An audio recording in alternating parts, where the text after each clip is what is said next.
HTML heading take.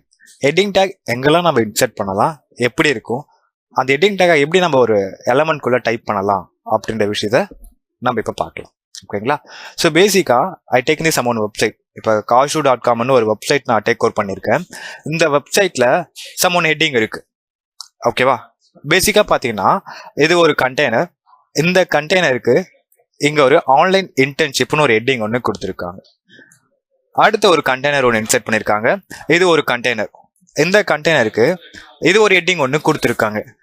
சரியா? So இப்போ இந்த மாதிரி ஹெட்டிங்லாம் நம்ம எப்படி இன்சர்ட் பண்ணலாம் அப்படின்றத நம்ம பார்க்கலாம். ஸோ இப்போ விஎஸ் கோடுக்குள்ளே வந்துட்டேன்.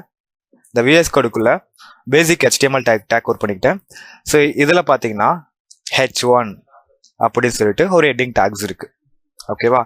ஸோ இப்போ ஹெட்டிங் டேக்ல நான் என்ன பண்ண போறேன்னா காஷு இன்ஃபோடெக் அப்படின்னு சொல்லிட்டு ஒரு ஹெட்டிங் ஒன்று மேக் பண்ணிக்கிறேன்.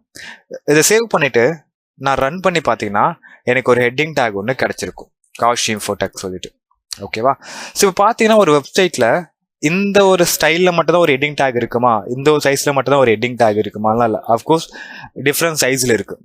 ஓகேவா? அப்போ ஹெட்டிங் டேக் இங்க நிறைய டைப்ல இருக்கு. பேசிக்கா 6 டைப்ஸ்ல இந்த ஹெட்டிங் டேக்ஸ் இருக்கு. H1, H2, another one H3, so next H4, H5, H6 வரைக்கும் இருக்கு. ஓகேவா? இப்போ இதே டெக்ஸ்ட்ல நான் என்ன பண்றேன்னா காப்பி பண்ணி இதுக்குள்ள ரீப்ளேஸ் பண்றேன், நெக்ஸ்ட் இதுக்கு ரீப்ளேஸ் பண்றேன். ஸோ another one இந்த 6 ஹெட்டிங் டேக்ஸ் ஒன்றுக்கு நான் என்ன பண்ணிருக்கேன்னா இங்க ரீப்ளேஸ் பண்ணிருக்கேன். ஓகேவா? இப்போ எனக்கான சமன் அவுட்புட் கிடைச்சிருக்கு. என்னன்னா இங்க 1 2 3 4 5 இன்க்ரீஸ் ஆக வேல்யூஸ் எனக்கு அவுட்புட் என்ன ஆகும்னா டிக்ரீஸ் ஆகிட்டே வரும். இப்போ உன் வெப்சைட்ல எந்த ஹெட்டிங் என்ன சைஸ்ல கொடுத்தாலும் உனக்கு ஒரு கியூரியாசிட்டி இருக்கும். ஓகேவா? ஸோ அதை பேஸ் பண்ணி உனக்கு ரொம்ப பெருசா வேணுமா ஹெட்டிங்கு, அப்போ H1 யூஸ் பண்ணிக்கோ. இல்லை எனக்கு ஒரு மீடியம் சைஸ்ல வேணுமா ஒரு H3 யூஸ் பண்ணிக்கோ. இல்லை ஹெட்டிங் எனக்கு மினிமலா வேணுமா H6 யூஸ் பண்ணிக்கோ.